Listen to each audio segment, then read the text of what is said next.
Hello welcome back to yet another episode of some silly sharings.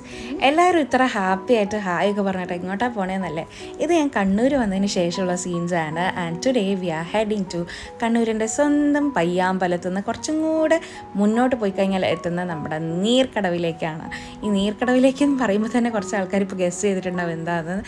Yes, ഇവിടുത്തെ ഏറ്റവും നല്ല snacking spot അല്ലെങ്കിൽ അടിപൊളി ഈവനിങ് സ്നാക്സൊക്കെ കിട്ടുന്ന ഒരു സ്ഥലമാണ്. ഒരു സ്ഥലം എന്നല്ല, ഇവിടെ നിരനിരയാഴ്ച ഇതുപോലത്തെ വേറെ സ്ഥലങ്ങളും ഉണ്ട്. ബട്ട് ഞങ്ങൾ ഇന്ന് വന്നിരിക്കുന്നത് ഇവിടുത്തെ ബോട്ട് ഷേപ്പിലുള്ള ഒരു തട്ടുകടയാണ്. പേര് ബോട്ട് തട്ടുകട എന്നാണ്. ആൻഡ് ഇവിടെ ഏറ്റവും ഫേമസ് ആയിട്ട് അല്ലെങ്കിൽ ഏറ്റവും ഡിമാൻഡുള്ള ഒരു സാധനം എന്ന് പറയുന്നത് നമ്മുടെ അരിക്കടുക്കയാണ്. അരിക്കടുക്ക ഓർ കടുക്ക കല്ലുമ്മക്കായി നിറച്ചതെന്ന് പറയും. ആൻഡ് ഇവിടെ കുറേ ആൾക്കാരിങ്ങനെ വന്നിട്ട് ഭയങ്കര തിരക്കാണ് ഈ ഒരു സ്നാക്കിന് വേണ്ടിയിട്ട്. ഞങ്ങൾ വന്നപ്പോൾ ഈ ചേട്ടൻ ഇങ്ങനെ കടുക്കൊക്കെ ഉണ്ടാക്കാൻ ഇങ്ങനെ തുടങ്ങുന്നേ ഉള്ളൂ. നിരനിരയായിട്ട് ഇങ്ങനെ വെച്ചുകൊണ്ട് നിൽക്കുകയാണ്. ആക്ച്വലി ഇതിൻ്റെ മുന്നിലുള്ള സെറ്റ്സൊക്കെ ഇങ്ങനെ തീർന്ന് പോകുന്നതാണ് കേട്ടോ. ഇവരിപ്പോൾ സ്റ്റാർട്ട് ചെയ്തെങ്കിലും ആ ഒരു സെറ്റൊക്കെ ഇങ്ങനെ തീർന്നു പോയതാണ്. നെക്സ്റ്റ് സെറ്റ് ഇവർ വെക്കുകയാണ്. ഇങ്ങനെ അടിപൊളിയായിട്ട് മാവെടുത്ത് മസാലയിൽ മുക്കി ഇങ്ങനെ പൊരിച്ചിട്ട് ഞങ്ങളിങ്ങനെ നോക്കിയിരിക്കുകയായിരുന്നു. ആ നോക്കിയിരിക്കവേ ഞങ്ങൾക്ക് നല്ലോണം വിശന്നു. ആൻഡ് ഇവിടെ കടുക്ക മാത്രമല്ല, വേറെ കുറേ സ്നാക്സൊക്കെ ഉണ്ട്. പോണ്ട, പഴംപൊരി, കട്ട്ലേറ്റ്, പിന്നെ കുറേ റോൾസും പഫ്സും പത്തിരിയൊക്കെ ഉണ്ട്. And for the time being ഞങ്ങൾക്ക് അത്രയും വിശപ്പ് സഹിക്കാഞ്ഞപ്പോൾ ഞങ്ങൾ വേറെ എന്തെങ്കിലും സ്നാക്കൊക്കെ ഓർഡർ ചെയ്യാമെന്ന് വിചാരിച്ചു. ഇവിടുത്തെ എല്ലാ സ്നാക്കും ഒന്നിനൊന്ന് അടിപൊളിയാണ്. എന്നാലും ഞങ്ങൾ ഓർഡർ ചെയ്തത് പൊരിച്ച മുട്ടയാണ്. യെസ്, മുട്ട പൊരിച്ചത്. ആൻഡ് ഇറ്റ് വാസ് സോ യം. അത് കഴിക്കുമ്പോൾ ഉള്ള ആ ഒരു എക്സ്പ്രഷൻ കണ്ടാൽ തന്നെ നിങ്ങൾക്ക് മനസ്സിലാവും തോന്നുന്നു. ആ ചൂടോടെ കിട്ടുന്ന ആ ഒരു മുട്ട പൊരിച്ചത് അടിപൊളിയായിരുന്നു കേട്ടോ.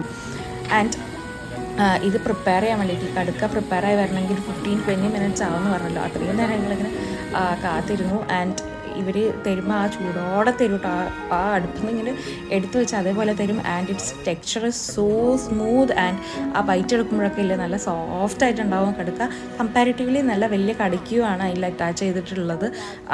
നല്ല എല്ലാവരും ഇങ്ങനെ ഇരുന്ന് ആസ്വദിച്ചിട്ടൊക്കെ ഇങ്ങനെ കഴിക്കുകയാണ് ആ ചൂടോടെ. ആ ചൂട് ഏരിയൻ്റെ കൂടെ നല്ല ചൂട് മിൻറ്റിയും കൂടെ കഴിച്ചാൽ അടിപൊളിയാണ്. അടിപൊളി എന്ന് പറഞ്ഞാൽ അടിപൊളി. ആൻഡ് എൻ്റെ പേഴ്സണൽ ഒപ്പീനിയൻ എന്ന് പറഞ്ഞാൽ കോഴിക്കോട് കിട്ടുന്ന ഈ ഷെല്ലോട് കൂടിയ കടുക്ക കുറച്ച് ഹാർഡാണ്. ആൻഡ് അത് കമ്പയർ ചെയ്യുമ്പോൾ കുറച്ചും കൂടെ സോഫ്റ്റ് ആൻഡ് നല്ല കടുക്ക ഫ്ലേവറൊക്കെ കിട്ടുന്നത് ഇതിലാണ് കേട്ടോ, ഈ കടുക്കയ്ക്കാണ്. ഞങ്ങളത് കഴിഞ്ഞിട്ട് കുറച്ച് ബീച്ച് ടൈമായിരുന്നു. ഞങ്ങൾ ഫാമിലി അടക്കമായിട്ട് വന്നതാണ്. 10-13 ആൾക്കാരുണ്ടായിരുന്നു. ആൻഡ് എല്ലാവരും വന്ന് ഞങ്ങളുടെ കൂടെ 2 കുട്ടീസും ഉണ്ടായിരുന്നു. ആൻഡ് അവർ ബീച്ച് കണ്ടപ്പോൾ ഫുൾ അടിപൊളി കളിയായിരുന്നു. മണ്ണിലും വെള്ളത്തിലൊക്കെ ഇങ്ങനെ മറിഞ്ഞു കിടന്ന് കളി എന്നൊക്കെ പറയില്ലേ, അതുപോലെ എൻജോയ് ചെയ്തിട്ടുണ്ടായിരുന്നു എല്ലാവരും. ആൻഡ് കുറേ കാലത്തിന് ശേഷം നല്ല ബ്യൂട്ടിഫുൾ ആയിട്ടുള്ള സൺസെറ്റും ഞങ്ങൾക്ക് കാണാൻ പറ്റി. ഞങ്ങൾ ഇത്രയും പേര് വന്ന ഈ ഒരു സ്നാക്കിംഗ് ഈവനിങ് ഔട്ടിംഗ് എന്ന് പറയുന്നത് അടിപൊളിയായിരുന്നു. V really enjoyed every bit